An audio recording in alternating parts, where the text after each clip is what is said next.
আমরা গৃহী জীবনে কীভাবে সুখে থাকতে পারি। তো বুদ্ধ সেখানে গৃহী বিনয়ের কথা উপস্থাপনা করেছেন।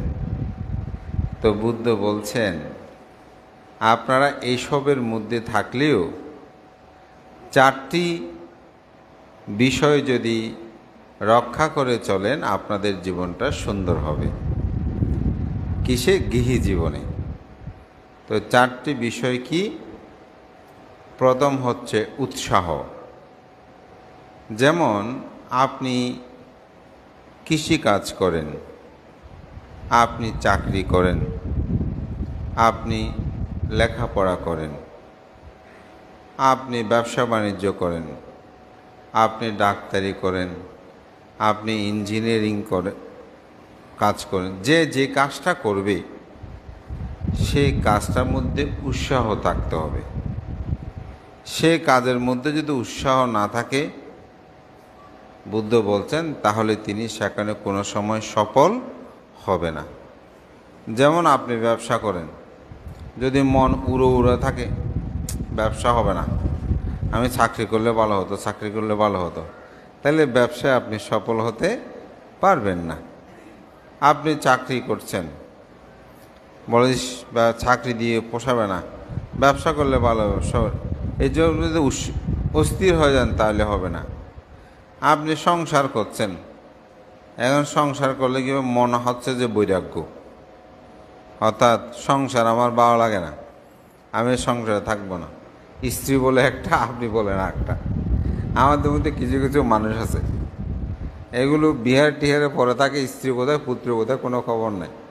তা আমি ওনার থেকে মাঝে মধ্যে বলি, সংসারে হলে সংসারে হন, আর যদি ভিক্ষুজীবী তাহলে এখানে চলে আসেন।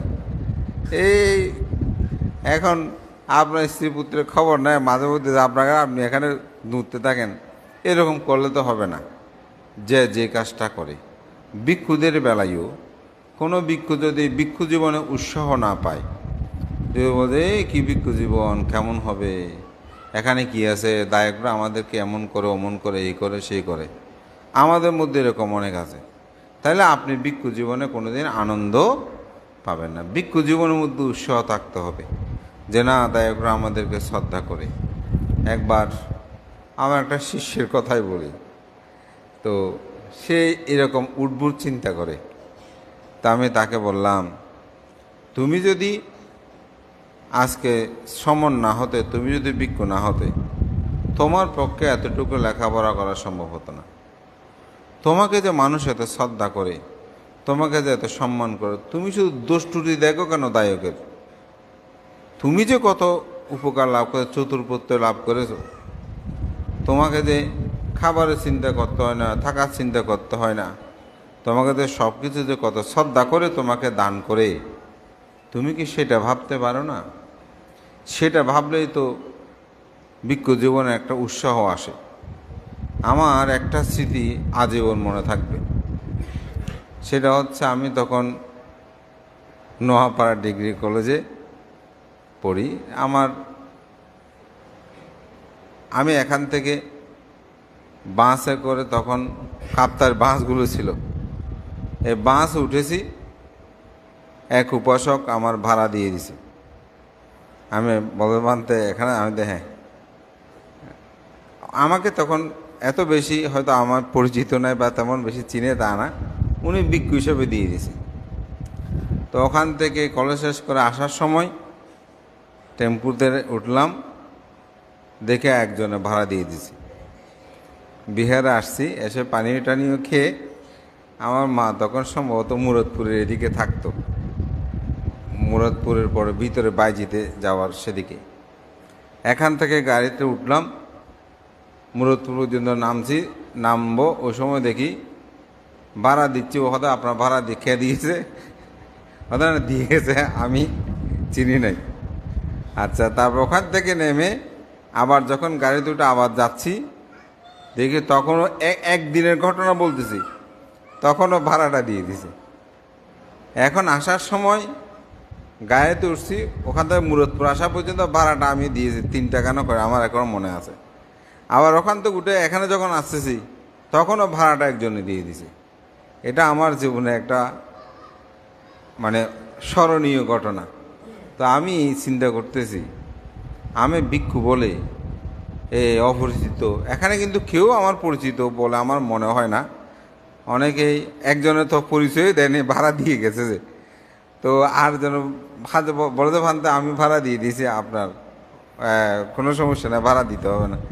আমি দিতে চেয়েছি সৌজন্যতা, বলতে না বানতে আমাকে পুণ্য লাভের সুযোগ দেন। এখন পুণ্য লাভের সুযোগ দিয়ে বলে তো আপনি আর কিছু বলতে পারেন না।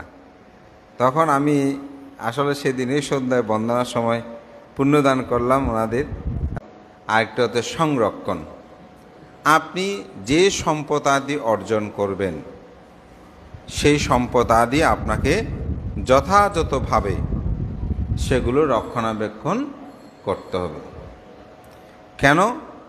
আপনি যদি 1 টাকা আয় করেন, 2 টাকা ব্যয় করেন, তাহলে হবে না। আপনি যা পেয়েছেন তা শেষ। অনেক মানুষ আছে খজ্জদার করেও দান করে, এটা আমরা দেখেছি। এই দানটা করে আসলে কোনো ভাবেই কি হবে না, তিনি স্বস্তি লাভ করতে পারবে না। পুণ্য লাভ হবে না সেটা আমি বলবো না, কিন্তু মানসিক যন্ত্রণা হবে। এখন টাকা তো দান করে দিলাম, এখন আমি কিভাবে চলবো? তো এই দানে কি আপনি সুখ পাচ্ছেন? দান করে সুখ পাওয়ার কথা, এখন দান করে তো তিনি কি পাচ্ছেন? দুঃখ পাচ্ছেন। তাহলে দান করে সুখটা হলো, আপনি বান্তের কথা একটু পেজে পড়ে গেলাম, বান্তের সামনে বলে ফেলছে, এখন কি করব? তো এরকম ভান্তে ধরেও বলা উচিত না, একটা লোক যাতে বিপদে পড়ে, সোজা কথা যেটা।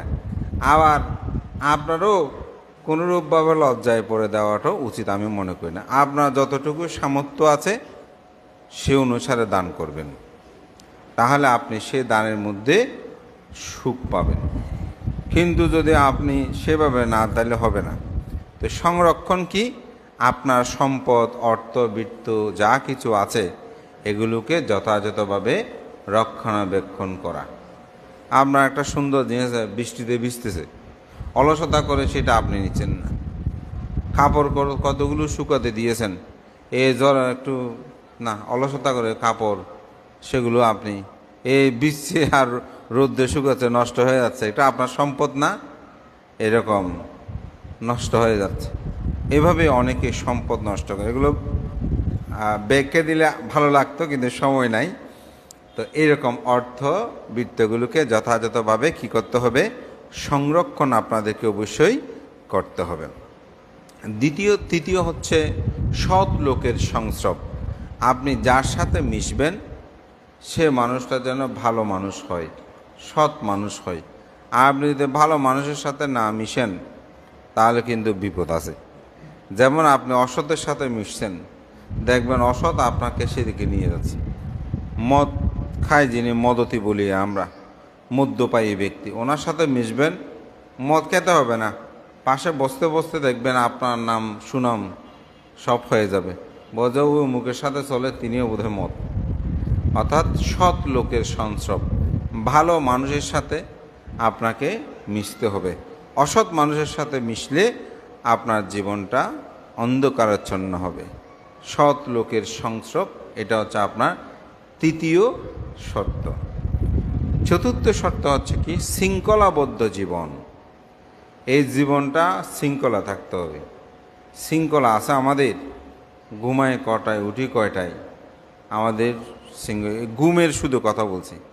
আমাদের অনেক ছেলে মেয়ে তারা সবাই বিজ্ঞানবাদী, কথা বললেই বিজ্ঞানের কথা বলবো। আমাদের বিজ্ঞান তো এটা সেটা, বিজ্ঞান তো জন্মান্তর কি আছে না এগুলো বিশ্বাস করতে চায় না, স্বর্গনরক আছে কিনা এগুলো দেখে কিনা, তারা বিবিধ প্রশ্ন করে। তো তাহলে তোমরা বিজ্ঞানকে বিশ্বাস করো, বলো যে হ্যাঁ আমাদের বিজ্ঞানই সব কিছু। তো তাদেরকে যখন বলি বিজ্ঞানে, এখন বিজ্ঞান গবেষণায় বলছে যে রাত 10টার মধ্যে ঘুমিয়ে যেতে হবে, ভোর 4টার মধ্যে উঠতে হবে। এখন তো বিজ্ঞানবাদী সবাই হাসতেছে। হ্যাঁ, তো এখন এরা ঘুমায় কয়টায়? সবাই ঘুম যায় যে বর্তমান রাত্রে বেশি পড়া ভালো, কিন্তু বিজ্ঞানীরাও বলতেছে ভোরবেলা উঠে পড়াটা ভালো। এটা মস্তিষ্কের সেলগুলো 10টা থেকে সে 4টার মধ্যে এগুলো বৃদ্ধি পায়, তাতে মস্তিষ্ক ভালো থাকে, প্রেশার নিয়ন্ত্রণ থাকে, বিভিন্ন রোগ ব্যাধি থেকে মুক্ত থাকে। তাহলে ঘুমানোর কথা কয়টায়? 10টায়। ঘুমায় কয়টায়? এটা আমাকে বলতে হবে না, এখানে মা বাবা সবাই আছেন, আপনারা সবাই সেটা জানেন। আমরা তো ভোরবেলা একটু ফাঁকে গেলে বুঝতে পারি, বলো যে বানতে আশীর্বাদ করেন একটু, আমার তো ছেলে মেয়ে কই, বলে বানতে একটু রাত জেগে পড়ে, তো এখনও ঘুম থেকে উঠে নাই, এই ঘুমাইছে যে 3টা বাজছে। তো এখন রাত আর দিন এগুলো পার্থক্য আছে না?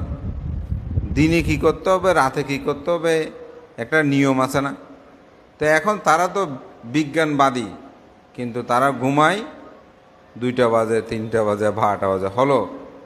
তো এই হচ্ছে শৃঙ্খলাবদ্ধ। এটা যেতে শৃঙ্খলা কি, আপনি কি কাজগুলো করবেন, কখন কি করবেন, সেটা আপনাকে করতে হবে।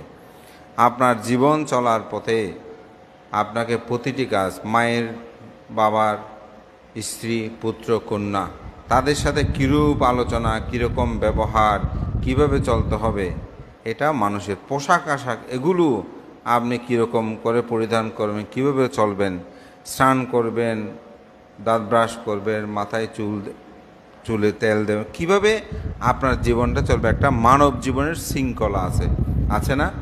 বুদ্ধ বলছেন এই শৃঙ্খলাবদ্ধ জীবন, এই 4টি বিষয় যদি পরিপূর্ণ সাধন করে, 4ই গুণধর্ম রক্ষা করে। 4 গুণধর্ম কি? শ্রদ্ধাগুণ, দানগুণ, শীলগুণ, প্রজ্ঞাগুণ। এই 4টি গুণধর্ম যদি রক্ষা করে চলে, তাহলে তার জীবন সুন্দর হয়।